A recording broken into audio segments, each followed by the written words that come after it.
Propaganda refers to biased or misleading information used to promote or publicize a particular political cause or point of view. To be propagandized is to internalize the message of the propagandist and to cement that message as your own belief. Oftentimes, propagandized people will then pass that message forward to others as fact. In this way, effective propaganda is amplified by the propagandized public. People who are propagandized don't believe they are propagandized. They believe their thoughts, feelings, and beliefs are their own, and that they arrived at their conclusions with logic and reason. Of course, we are all propagandized to a certain extent. Very few of our thoughts and beliefs are original. Propaganda is everywhere. It's in our entertainment, it's in our education, it's in our news and social media. Propaganda even comes from our friends and family. If you'd like to find out if you've been propagandized, grab a pen and a piece of paper. Number the paper from 1 to 8. Then mark your answers as we go. Number 1. Please select the answer that best describes your viewpoint on the following scenario. A member of the mafia tells a shopkeeper that he must pay him $500 per month. The money is used to protect the shopkeeper's store, and some of the money is used to help the less fortunate in the community. The shopkeeper does not want to pay, but does so out of fear of the mafia. A. The mafia member's actions are stealing. B. The mafia member's actions are not stealing because the mafia is providing essential services. C. The mafia member's actions are not stealing because the shopkeeper could always move his store to a place where the mafia doesn't operate. Number 2. Please select the answer that best describes your viewpoint on the following scenario. A man makes $100,000 per year. He must pay the local, state, and federal governments $40,000 in taxes. He does not want to pay his taxes, but he does so because he is afraid he will be put in jail for tax evasion if he doesn't. A. Taxation is stealing. B. Taxation is not stealing because this man has the right to vote and the government provides essential services. C. Taxation is not stealing because the man could always move to a different country if he doesn't like it. And D. Taxation is stealing, but it is a necessary price to pay to have a peaceful and prosperous society. Number 3. A man breaks into the house of a lone woman. The woman wakes up and grabs her handgun. She confronts the man in her hallway, telling him to freeze. The man keeps coming toward her, so she shoots and kills him. A. The woman committed murder. Or B. It was not murder because she was defending herself. Number 4. An American soldier named Paul goes to Iraq. His unit receives a tip on a location of insurgents. His unit breaks into a house in the middle of the night. An Iraqi man hears his door being kicked in and grabs his handgun. He runs to the hall, where Paul points his rifle at him. The Iraqi man opens fire, killing Paul. The intelligence was wrong, and the Iraqi man was not an insurgent. A. The Iraqi man committed murder. Or B. The Iraqi man did not commit murder. He was defending himself. Number 5. John is walking down the street, and he sees a woman bound with zip ties, being beaten by a man with a crowbar. John pulls the man off the woman, and the man attacks John with the crowbar. John takes the crowbar and hits the man over the head, killing the man. A. John committed murder by killing the man. Or B. John did not commit murder because he was protecting himself and the woman. Number 6. Steve is driving his car. He sees a man in handcuffs being beaten by a police officer with a baton. Steve pulls over and steps out of his car. He yells at the officer to stop. The officer continues to beat the man, so Steve tackles the police officer. The police officer tries to beat Steve with his baton. Steve takes the baton and hits the officer over the head. The officer dies. A. Steve committed murder by killing the police officer. Or B. Steve did not commit murder because he was protecting himself and the man in handcuffs. Number 7. Mary snorts cocaine in her living room. Jack barges in, binds her hands, and forces her into a cage in his basement, where she lives for 1 year. A. I disagree with Jack's actions. He kidnapped and imprisoned Mary. Or B. I agree with Jack's actions. Mary was a danger to the neighborhood. And number 8. George injects heroin into his arm. The police barge into his home. George is arrested. He is sentenced to 1 year in prison for drug possession by the court.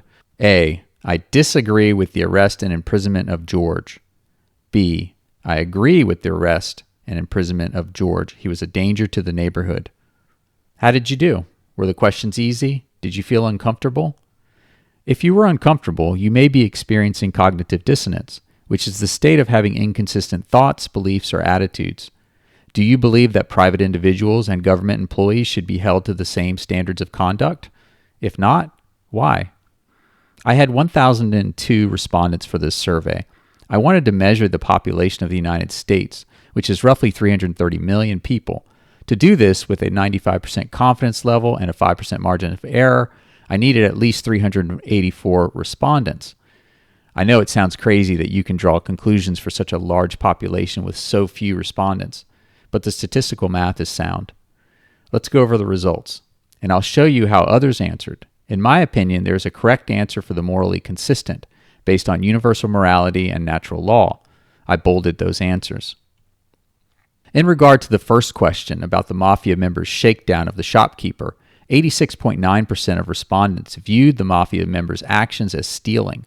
7.2% thought it was not stealing because the mafia is providing essential services. And 5.9% of respondents thought it wasn't stealing because the shopkeeper could simply move his store to a place where the mafia doesn't operate.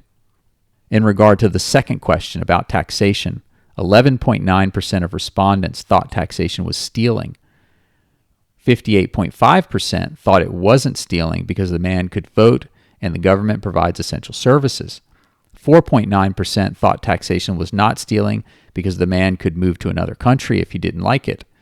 And 24.8% of respondents thought taxation was stealing, but it was a necessary price to pay for a peaceful and prosperous society. In regard to the third question about the home invasion, 5.3% of people thought the woman who shot the home invader had committed murder.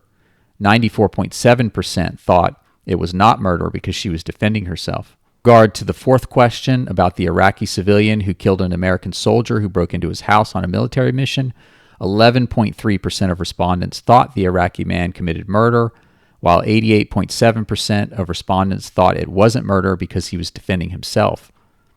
With question number 5, 6.6% of respondents thought John committed murder when he killed the man who had been beating a bound woman with a crowbar. 93.4% of respondents thought John did not commit murder because he was protecting himself and the woman. With question number 6, 36.1% of respondents thought Steve committed murder when he killed the police officer who had been beating a bound man with a baton. And 63.9% of respondents thought Steve did not commit murder because he was protecting himself and the man. With question number 7, 96.7% of people disagreed with Jack's actions of imprisoning his neighbor for 1 year in his basement because of her cocaine usage. 3.3% of people agreed with Jack's actions because Mary was a danger to the neighborhood. And for the final question, number 8, 43.2% of people disagreed with the arrest and imprisonment of George for his heroin usage. 56.8% of people agreed with the arrest and imprisonment of George by the police and judicial system because George was a danger to the neighborhood. When I thought about trying to measure the extent to which we've been propagandized, I had to think about what government propaganda does to us. It's meant to make us think more positively about our government and, by extension, government employees. It makes us respect the authority of our government, even if it goes against our individual values. So to determine the amount of propaganda that we've internalized into our belief system, I needed a baseline. That baseline is a question about a particular value or moral as it relates to us as individuals.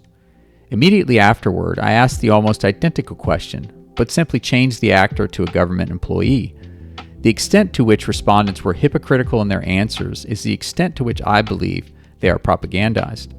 The more divergence a person has between their individual morality versus government morality, the more propagandized that person is. Please bear in mind that this survey is far from perfect, and in no way do I think I can 100% accurately measure something like how much someone has been propagandized. I do think the survey has some merit in showing how Americans view certain issues and how standards differ for our government versus an individual. I hope this made you think about your values and whether or not you are applying them consistently.